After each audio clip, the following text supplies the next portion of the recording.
Hello viewers, स्वागत है आपका विंध्यन सीरीज़ के थर्ड एपिसोड में। ये एपिसोड बहुत इंटरेस्टिंग होने वाला है। यहाँ आज हम लोग रॉक नहीं देखेंगे, यहाँ हम लोग देखेंगे बहुत पुराने फॉसिल।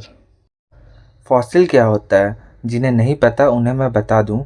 फॉसिल वो होते हैं जो प्राचीन समय के जीव जंतु या पौधों के अवशेष जो लाखों साल तक ज़मीन के अंदर दबकर पत्थर बन जाते हैं, जैसे कि डायनासोर की हड्डियाँ या पौधों के निशान। फॉसिल हमें बताते हैं कि पृथ्वी पर पहले कैसे जीव रहते थे। मतलब फॉसिल देखकर हम पुराने समय के वातावरण समझ सकते हैं और साथ ही साथ कितने पुराने हैं वो भी पता कर सकते हैं। हम लोग जा रहे हैं स्ट्रोमेटोलाइट्स फॉसिल देखने, पर पता नहीं दिखेगा कि नहीं दिखेगा। क्या लगता है आपको सर? अरे सुबह से दिखा रहा है, दिमाग खराब कर दिया। सुबह से दिखा रहा है पर दिख नहीं पा रहा है। पता नहीं किस कौन जन्म में दिखेगा। चलिए देख लेते हैं। गोबर उठा के स्ट्रोमेटोलाइट दे दिया था। क्या बोले? देखते हैं मिलता है कि नहीं। फॉसिल कई टाइप के हो सकते हैं। तो पहला है प्रिजर्व्ड फॉसिल, जिसे हम लोग बॉडी फॉसिल के नाम से भी जानते हैं। इस टाइप में पूरा ऑर्गेनिज्म ऑलमोस्ट सेम कंडीशन में मिलता है, जैसे इंसेक्ट एम्बर में ट्रैप हो जाता है या एनिमल आइस में प्रिजर्व हो जाता है। तो सेकंड है ट्रेस फॉसिल।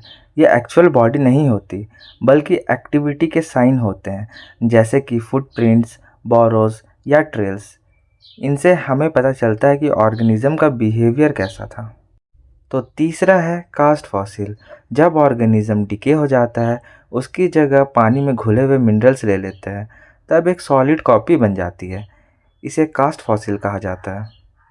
चौथा है मोल्ड फॉसिल। ये हॉलो इम्प्रेशन होता है जो रॉक में बनता है जब ऑर्गेनिज्म डिसॉल्व हो जाते हैं। ये आउटर शेप को शो करता है। पांचवा है पेट्रीफाइड फॉसिल। इसमें ऑर्गेनिज्म के टिश्यू मिनरल से रिप्लेस हो जाते हैं और वो कम्प्लीटली स्टोन बन जाते हैं, जैसा कि पेट्रीफाइड वुड। छठवा टाइप है कार्बन फिल्म फॉसिल। इस टाइप में एक थिन कार्बन लेयर बच जाती है जो ऑर्गेनिज्म का शेप प्रिजर्व करती है। मोस्टली प्लांट में ये ज़्यादा देखने को मिलता है। तो ये थे कुछ इम्पॉर्टेंट फॉसिल्स। अब चलिए हम लोग आगे ब्लॉग की तरफ चलते हैं और आगे हम लोग भी कुछ फॉसिल खोजते हैं। खेत में स्ट्रोमेटोलाइट्स मिलता है शायद, देखते हैं। खेत में आज स्ट्रोमेटोलाइट्स खोजने जा रहे हैं गाइस। स्ट्रोमेटोलाइट्स एक फॉसिल होता है जो अभी हम दिखाएंगे आगे जाके। आपके मन में एक क्वेश्चन ज़रूर आ रहा होगा कि स्ट्रोमेटोलाइट्स है क्या। तो स्ट्रोमेटोलाइट एक प्राचीन जीवाश्म या फॉसिल स्ट्रक्चर है जो साइनोबैक्टीरिया नाम के ऑर्गेनिज्म के द्वारा बनता है। यह ऑर्गेनिज्म पानी में रह के layer by layer calcium carbonate deposit करते हैं और धीरे धीरे डोम या लेयर रॉक स्ट्रक्चर बना देते हैं। सिंपल वर्ड्स में कहें तो स्ट्रोमेटोलाइट्स लाइफ के द्वारा बनाया गया लेयर्ड रॉक है। तो आइए स्टेप बाय स्टेप इसके फॉर्मेशन के बारे में समझते हैं। इमेजिन करो बिलियन साल पहले एक शैलो प्रीकैम्ब्रियन सी बेड था, नीचे सैंडी सी बेड और ऊपर ग्रीन लेयर जिसे हम साइनोबैक्टीरिया के नाम से जानते हैं। स्टेप 2, अब ये माइक्रो ऑर्गेनिज्म चिपचिपा बलगम रिलीज करते हैं। वाटर में फ्लोटिंग पार्टिकल्स इस बलगम में चिपक जाते हैं या ट्रैप हो जाते हैं। जैसे जैसे पार्टिकल चिपकते हैं एक थिन लेयर बनने लगती है। स्टेप 3, फिर रिपीट होता है सेम प्रोसेस। साइनोबैक्टीरिया ऊपर ग्रो करती है, फिर सेडिमेंट ट्रैप होते हैं और धीरे धीरे लैमिनेटेड लेयर्स बनने लगती है, एक के ऊपर एक, like a page of A history. Step 4, time के साथ ये लेयर्स स्टैक होके एक डोम या कॉलम शेप बनाने लगती है, जिसे हम स्ट्रोमेटोलाइट्स के नाम से जानते हैं। आसान बना। इस फॉसिल का इम्पोर्टेंस क्या है? सबसे पहली बात, स्ट्रोमेटोलाइट्स दुनिया का सबसे पुराने फॉसिल एविडेंस ऑफ लाइफ हैं, जो लगभग 3.5 बिलियन साल पुराने मिलते हैं। दूसरी इम्पॉर्टेंट बात, ये साइनोबैक्टीरिया फोटोसिंथेसिस करते थे, जिससे ऑक्सीजन रिलीज होते थे।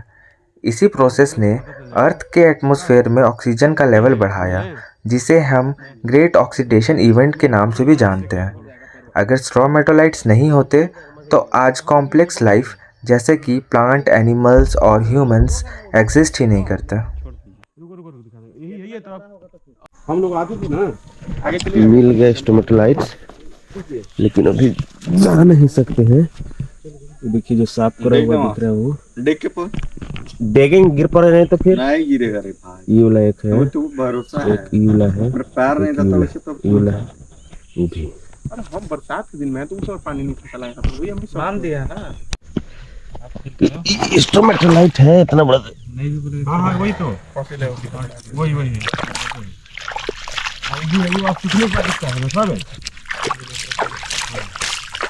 और ऊपर से देखिए निकाला हुआ है सैंपल वहाँ से। इसमें आप स्ट्रोमेटोलाइट्स की लेयरिंग भी देख सकते हैं, कैसे लेयर बाय लेयर है वो सर्कल फॉर्म में है। इसमें बड़ा बड़ा दिख रहा है, उसमें हाँ अरे पूरा वो भी है, ये भी है, ये भी है। पानी के चलते नहीं दिख पा रहा है। और एक मोटर लगेगा, वे निकाल दे पानी सब। अब देखो मजाक की बात हो रहा है।